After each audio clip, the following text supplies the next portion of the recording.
Hello and welcome to Build Back Better, another weekly conversation from us here at For the Region. As you know, every week we speak to different amazing change makers, projects and initiatives across South West Wales. And today I'm really excited to be talking to Anna Williams. Anna Williams is the project manager for a new Swansea-based initiative called Sweet Pickings, or Cyfoeth y Coed. Welcome, Anna. Thank you for joining us. Thank you. I'm excited to be here. We'll get into talking about this project in a minute, which is a community crowdfunder around apple picking. But before we do that, introduce yourself. How have you ended up running this project, and tell us a bit about your background? I grew up in Swansea. I went to Alkmaar, and then I moved to the US in my early 20s and stayed there for almost 30 years. And I spent the last 15 years or so in San Francisco. And while I was there, I was very much involved with an organization called Martin de Porres, which was essentially like a free restaurant. It was using recycled food and food from the food bank to make free meals for people. And that ran 5 days a week. And that was a very kind of long established project. And it was a very much part of kind of alternative San Francisco. And it was a really like fun thing to do. And when I got back here, I got involved with Matt's Cafe, because they do something very, very similar. And also when I moved back here, I was really surprised. I walk my dog around the neighborhood, so I get to see like people's gardens and things. And I was so surprised how people didn't pick their apple trees and how they were just like quite happy to let them let the apples fall on the ground. And I'd been involved with these projects. I thought like, at least you could call the food bank or something and say, we've got these surplus fruit. But it seemed that people like either didn't know they could do that or didn't have the initiative to do that. And I was just, it really, really did surprise me that people were willing to let this food go to waste. Especially in like Swansea, there's like a significant food poverty problem.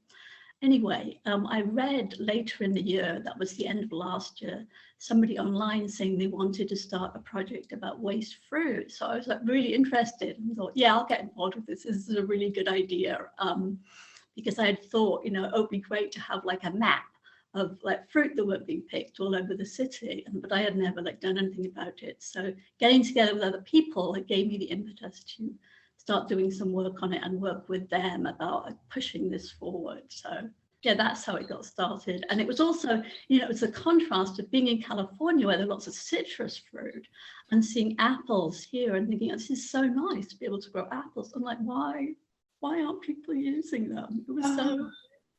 Yeah, I mean, you're right that fruit trees are such an asset in our communities, aren't they? And there are a number of projects kicking off, planting new orchards, which is wonderful to see. Yeah, and then as you say, trees just laying waste and feeding the birds, which is one thing. But yeah, great opportunity to try and link some of that up and make that food available to people. So tell us then about the project. What's it aiming to do?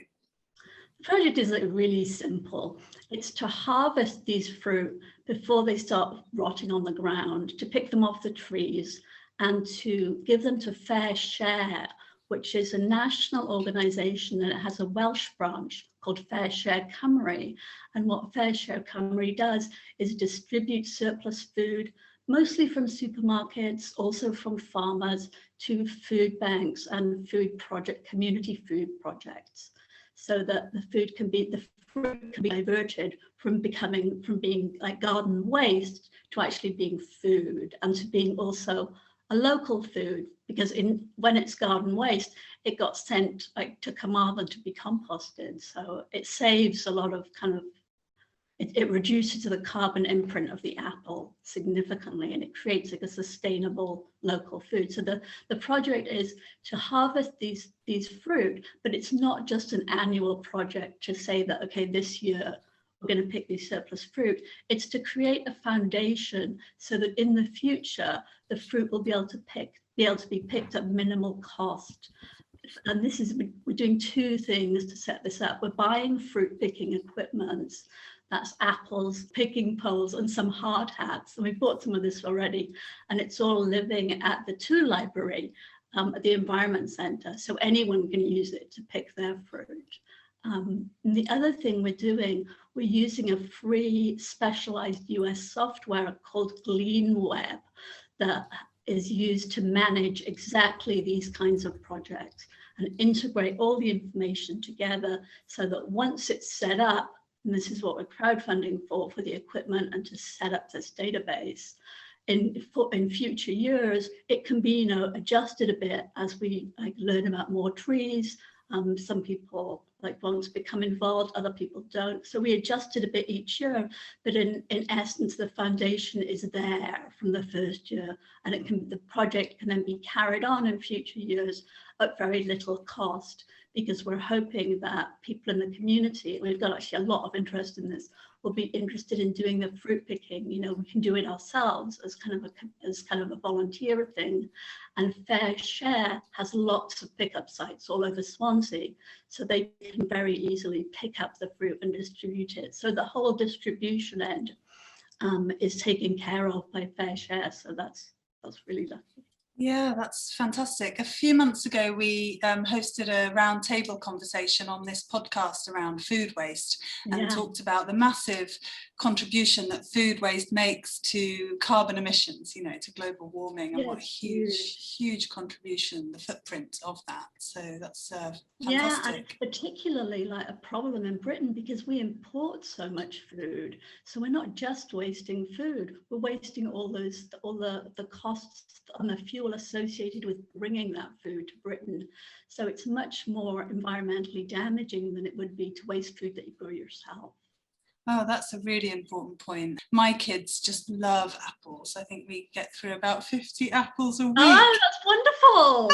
So I've got a personal vested interest in this project. Oh, good. Well, you have to pick some apples with us, because there'll be tons of apples for volunteers. I will definitely do that. And not to have to buy apples that are wrapped in plastic, imported from around the world. I just think it makes so much sense.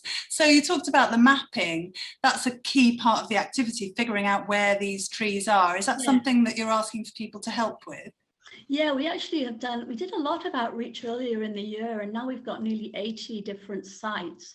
And at the moment they're in a workbook, like a spreadsheet, so they're not properly mapped out. But this is one thing I think that GleanWeb will do. We'll be able to distribute them on a map of Swansea so that we can match up volunteers who live, say, in the uplands with trees in the uplands, so that people aren't, they're not coming from the Gower, say, to Clydach to go and pick up apples. They're doing it in their area. So that's for any of us that are out and about anywhere in Swansea then, if we spot fruit trees, make sure they get onto the database. Yes, we haven't set it up yet, but we've got a Facebook page that you can contact us, and it's simply it's if you look up Cyfoeth y Coed Sweet Pickings, you will find it. So tell us about that Cyfoeth y Coed. It's quite a nice Welsh translation. Yes, I found out all kinds of things in this project, and I should say I haven't been the only person working on it. Other people have been too, but one of them was that the Welsh Government provides free translation services for people in business or in projects to translate things that are going to be in the public. So I contacted them and said, we've got this name Sweet Pickings, we need a translation for it, because I'd asked people I knew who speak Welsh, and they said, well, picking is kind of like picking at a spot, picking at your skin or something. It doesn't translate well. So I called them, and they called me back and said, we've got a number of different options for you, because there's kind of different things that this could mean, Sweet Pickings. And they gave me a bunch of different ones. And one of the ones they gave me was Cyfoeth y Coed. And it actually means, I'm learning Welsh, so I didn't know this. It means the wealth or the riches of the trees.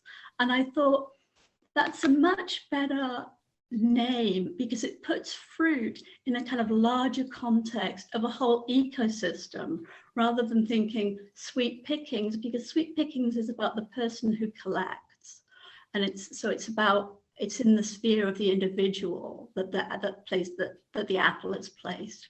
Whereas when you think of it as the riches of the trees, it's more like, you know, what the trees give to all of us. It's much more of a kind of holistic idea. And I just loved it. I think it's really like a lovely name. So yeah. Oh, I love that. I really love that. And it speaks to what we all need to recognise, isn't it, about the value of these trees in our community and their importance and the contribution they can make to, you know, the resilience of our communities. We all felt that during COVID, we were suddenly much more aware of where our food was coming from and, you know, those long supply chains. And actually we have these foods here in our communities and they go to waste. So, you know, let's make sure we capture that wealth and distribute it. Really fantastic project. Yeah, totally. You couldn't be more right about that. Yes, and that in Swansea we have this abundance of apples, and they're just going to waste. And at the same time, we've got deprivation and we've got abundance, and they're not being matched to kind of solve each other, which will not solve, but one can be used at least to mitigate the other. So. Yeah, really great. So this project is live on the crowdfunding website at the moment. So for listeners to be aware, Swansea Council has a crowdfunding partnership with a company called Spacehive, and the Spacehive website lists a number of community projects from across Swansea, and those that are successful in engaging with the local community get some match funding from Swansea Council. So I think this project is live on the website and has been successful in securing some match funding from the council. Is it still open to donations and you're looking for support at the moment? Yeah, we are totally looking for support. We got, I think, just over 4,300 from the council, which was fabulous. Our target is about 8,500, and now we're 70% funded.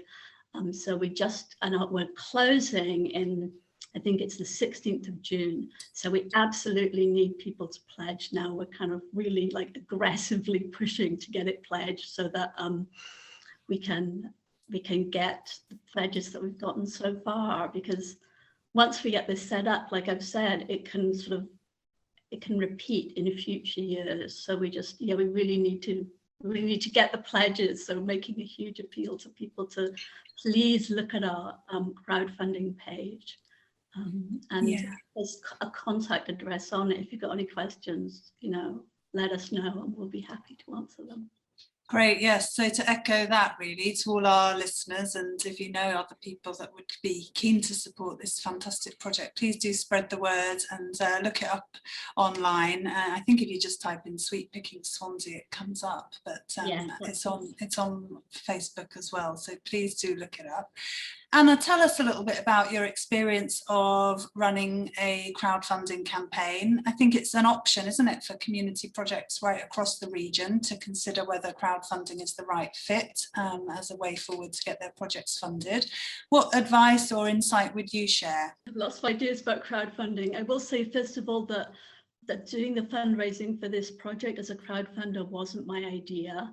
And I think, you know, with hindsight, it wouldn't be my first fundraising strategy of choice, simply because it is so much work, and it may not appear like it's not, because it's marketed often by the platforms that are used to conduct the crowdfunder. They want to present it in the most positive light, which is like fair enough, but it is a huge amount of work. And I would say to people, you know, do a crowdfunder when you've exhausted all your other fundraising opportunities, because it is so much more work than writing a grant.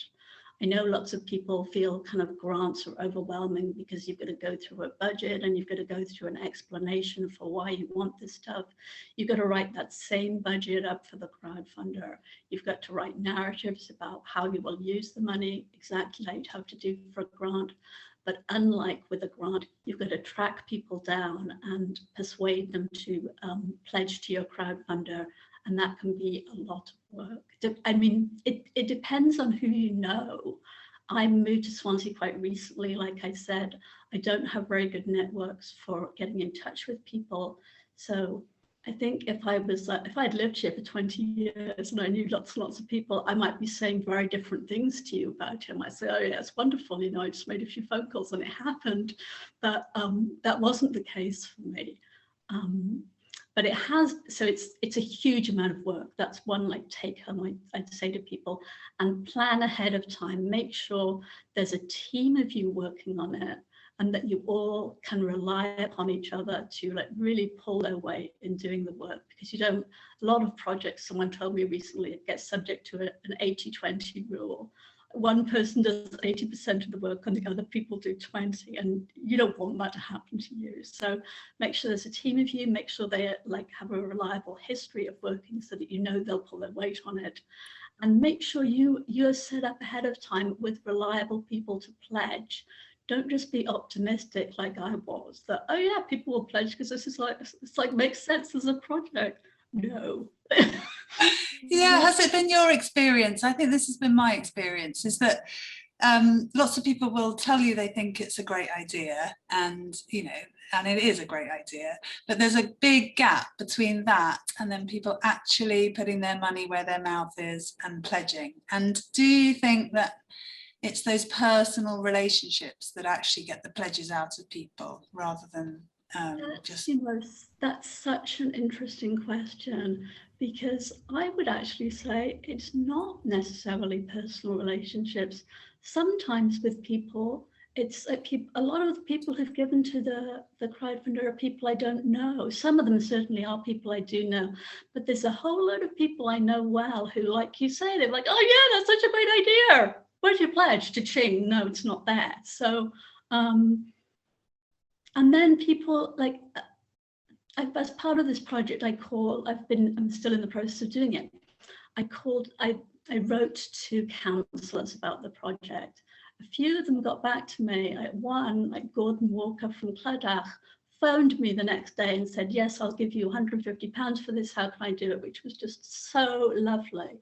And then Irene Mann wrote back to me and said, yes, I want to be involved with this. So I had this great feedback straight away. And I just assumed, oh, everyone's got this message then. No, because when I like called them up, when I didn't hear from most of them, like a few weeks later, they hadn't had it, and it must have gone into lots of people's spam. And so a huge message for me was, if they don't get back to you soon, call them, and do not be intimidated about calling your counsellors. I think a lot this puts people off. They're just ordinary people like you and me. They get paid to deal with our stuff. We pay their, we pay their salary. In Swansea, they get paid a base salary of £33,000 a year, and they're supposed to be, unfortunately for them, accountable to their constituents 24/7. So don't feel bad about getting on the phone. And when I got on the phone with them, none of them said to me, you shouldn't be calling me, email me. That really wasn't the case. They were more than willing to take my calls, and they were willing to talk about it. And most of them said, look, I'm sorry, I haven't got this. Tell me what it's about. So it was really useful in terms of local government. And some people I called, they said straight away, I'll give you the money. Like Kelly Roberts from Cyfoeth said, yes, you can have 150, I'll pledge it to you right away. And then yesterday I talked to, what is her name?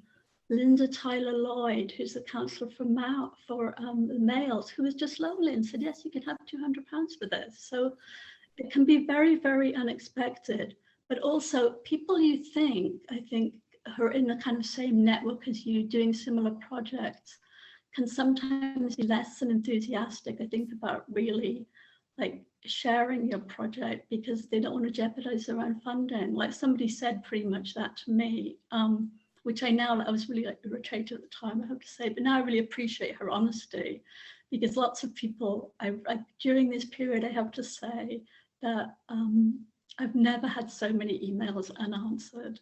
And I think this just goes to the fact that it's just a huge amount of work. So, really think about that before you do it, and just try everything before you try this, because it takes a long period of time. You could often get a grant back sooner, and it's a lot more work. but it is educational. Like I learned about the ward maps of Swansea. I know about councillors. I know who's on what committee. I know like who's good to call about this. So that was like great. And some of them were just such nice people. I can remember one saying to me, "Oh, I think it was Peter Black." Said to me, "Oh, I've run out of all my money, but I'm going to post this on a web page, and people can let you know if they've got apples and fruit." And someone got back to me the same day and said, "I've got an apple tree and a big pear tree at the bottom of my garden. They don't get picked properly. Please add them to your list." Yeah, people can support in different ways, can't they? True. That's really, really true. So yeah, crowdfunding is kind of mixed bag. Yeah, I think that's really interesting, and thank you for sharing your insights on all of that. And it's really interesting to hear kind of the honest story of what goes on behind the scenes of a crowdfunding project. It's true that in Swansea and possibly in other counties across our region, I'm not sure, but the councillors have a community budget, and they're often looking for ideas of things to support with that community budget. So that's worth people knowing. I appreciate what you said there about not feeling intimidated about making those phone calls and asking for that support, and all too often people will help. But also the heartbreak of unanswered emails, and I know that feeling really well. Running a not-for-profit community organisation, sometimes you just wonder why people don't come back to you, and it's hard not to take that personally. I really resonate with a lot of what you've said. Yeah. There's one other thing I'd say that one councillor told me that was really good to know, and it's good to know if your project is not very urgent, but in terms of like very big picture. He said to me, well, councillors are in like the fourth year of their 5-year term, and they've got most of their community budgets like either planned out or spent by now. So it made me think, oh, you need to go to them as soon as they're elected. And then they haven't got everything mapped out. So as soon as they're in there, if your crowdfunding isn't like super urgent, then go in then, because there's good advice as well. So that will be sort of this time next year, we'll be heading into local authority elections, and then so next summer, people get your projects ready. Exactly, that would be, I think, a prime time for crowdfunding. Well, I mean, I think what's so interesting, and it's been interesting to watch the number of different crowdfunding projects that have gone on. We've spoken before to Angie from the Room to Grow project, and what we love about that for the region is the empowerment of people in communities to say, I've got a good idea and I want to make change happen, which is different from saying, it's all too easy for us all to sit back and think, oh, that would be a good idea. Someone else should do that. Someone should do that, and then we all have ideas like that as we walk around our local communities. And so I love that model around, let's empower ourselves. But I think, the words of caution and just the advice really of plan ahead, make sure you've lined up some bidders, get the support of a team working with you. Really important to make it successful. All being well then, if your project is funded, will you be up and running in time for this year's crop? When do apple trees, when are they harvested? Late summer? Late summer, up through the beginning of November. So the harvest season is kind of, for very early apples, it's the end of August, and then it's through to the beginning of November. So we'll definitely be up and running. The crowdfunder, we've got some equipment. The crowdfunder will get us the rest of it. It will cover all of our administrative costs. And the project looks weird because it looks administratively heavy, but it's because this year we're like figuring out where the trees are, we're getting the permissions to do them, and it's the permissions that takes a lot of work. So that's where a lot of that money is going to. I think that's interesting as well, because people look at these sorts of projects and they think, well, what are the costs involved picking a few trees? But actually, we all spend a lot of time on things, don't we? And that time needs to be supported. We can't expect everything to be delivered by volunteers. So I think, as you say, recognising the value of the time and effort that goes into these projects is really important. Especially with getting permission from the council to pick trees on council land, because that's not a simple process. It has to go to multiple departments. It's not quite the same as just getting in touch with one person. So yeah, that is a significant use of time. So we just don't have enough people who are interested in doing that, on their own time. So. Yeah, not everything can be done by volunteers. Well, I think it's a fantastic project, and as you say, once it's up and running, it will run and run, hopefully for years to come. It really should do, yeah, because all we need is to kind of get this map and sort of, yeah, of people and of trees, and then it should be pretty good to go. Yeah, you said Glean Web, I think, did you? Yes, Glean Web, you can look it up, yes. And that's a sort of free tool for mapping all sorts of things, is it? It's really to organize, it's from the US where these projects are much more common, and it's to organize gleaning projects. And that's what essentially we are. So we're going to, and it can be customized for different fruit picking projects. So we'll be doing that, and people will be able to input their own information into it if they have trees. But yeah, that will be online soon, hopefully. Good. Well, that's that's probably a useful tool for other people to look up and see if it fits other community projects across our region. So thanks for that. Another sort of top tip there. Yeah. Oh, well, it's just been lovely to talk to you, Anna, and hear about the project. Thanks so much for coming on and telling us all about it and sharing your insights. And to anybody listening to this episode of Build Back Better, I hope you've been inspired to go on and support that project. Just search for Sweet Pickings and drop a donation. Now that you've heard about how much hard work goes in behind the scenes, I really hope you're motivated to go and support it. And I, for one, will be watching closely and looking forward to getting involved as a volunteer and bringing the kids along and seeing where our apples come from. I think that's just fantastic. Thank you so much. Oh, lovely to talk to you, and thanks all for tuning in and listening to today's lovely interview with Anna Williams from Sweet Pickings. Thanks all for listening, and we'll catch up with you again next week. Bye for now.